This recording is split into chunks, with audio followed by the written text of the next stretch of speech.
Let's talk about 7 micro habits that will help you have a cleaner home. My name is LaCresha and I'm a stay-at-home mom. I homeschool. I have a 5-year-old and a 1-year-old, and these are the simple habits that I use to keep my home clean. They don't take a lot of energy. That's why they are called micro habits. And these are the simple 7 ways that you can have a cleaner home when you're low on energy and short on time. Let's talk about what a micro habit is. This is a habit that is so small and so easy to do that it doesn't require a lot of motivation to get it done. The examples I'm going to be sharing with you today are called micro habits because they shouldn't be very hard for you to complete so that you can take the steps to having a cleaner home. The first micro habit that I like to use is to declutter one thing each day. And when I say declutter, I don't mean to move something from one bedroom to the other bedroom. I don't mean to post it on Facebook Marketplace and hope that somebody will buy it. And I really don't mean to put it in your trunk of your car, drive around with it for 3 months, hoping that you'll finally remember to take it to the thrift store. When I say declutter one thing, I want you to get rid of it, whether that is recycling it or putting it in the trash can. I want it out of your home. So that is what I mean when I say declutter. Just one thing each day. Keep it super simple. This is why it's called a micro habit. Micro habit number 2 for a cleaner home is to go around your home at the end of the night and put the dishes in the sink. And so what this does is whenever you wake up in the morning, your kitchen will appear cleaner because the countertops aren't full of clutter. And so whenever you put everything in one central location, it'll make your kitchen appear cleaner and you won't start the day so overwhelmed and frazzled. And it's a simple micro habit because it's not as overwhelming as saying clean the kitchen every night before you go to bed. That can be really overwhelming. But if we're just going around the house and making sure we're getting all of the dirty dishes and putting them in the sink so that it's easier to put them in the dishwasher or wash them by hand the next morning, that is why this micro habit is effective. And before we move on to micro habit number 3, make sure you hit that subscribe button so that I know you are enjoying these simple micro habits that are going to help you create a cleaner home. Micro habit number 3 is to have a designated place for things like the keys,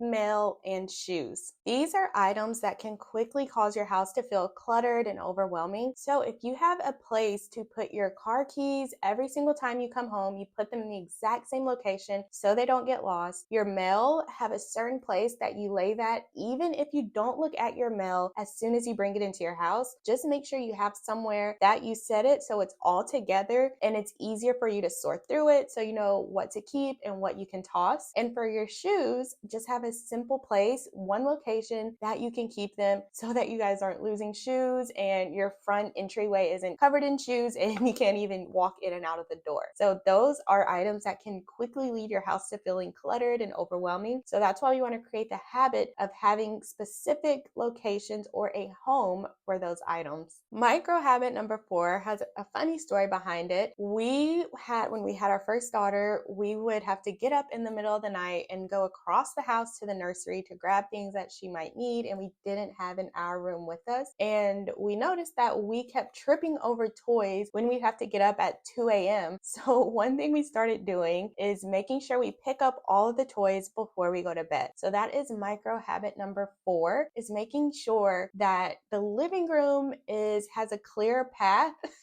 so that you can get to where you need to go if you happen to get up at the middle of the night, or so you can wake up to a clean home in the morning, because who doesn't love that? So micro habit number 4 is just making sure that you are cleaning these high traffic areas, and not like really cleaning them, just making sure you're picking things up before you go to bed so that you can wake up to a clean living room in the morning and there's not toys scattered all around that you're tripping over. Micro habit number 5 that will help you have a cleaner home is to do 1 load of laundry per day. And when I say do 1 load of laundry, I just mean put it in the washing machine and then later on put it in the dryer. And that's all that I do. I prefer to wait until I have like 2 or 3 baskets of clean laundry to put away, because I like to listen to a podcast or watch a Netflix show while I'm putting away the laundry. So I will just make sure that I start a load of laundry and put it in the dryer each day. And lately, since I've been getting rid of things, I've been decluttering a lot. We do a load of laundry every other day. So that just helps me stay kept up with the laundry so that it doesn't feel so overwhelming. And then I intentionally make the decision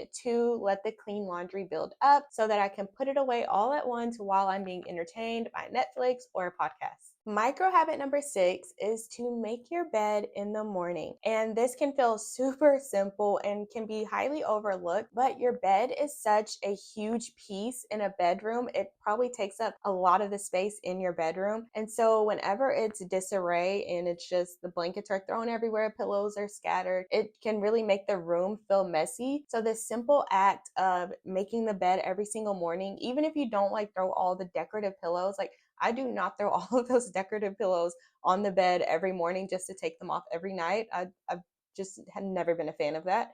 So I just put the pillows we sleep on and when I'm making the bed, and that's it. It takes a few seconds.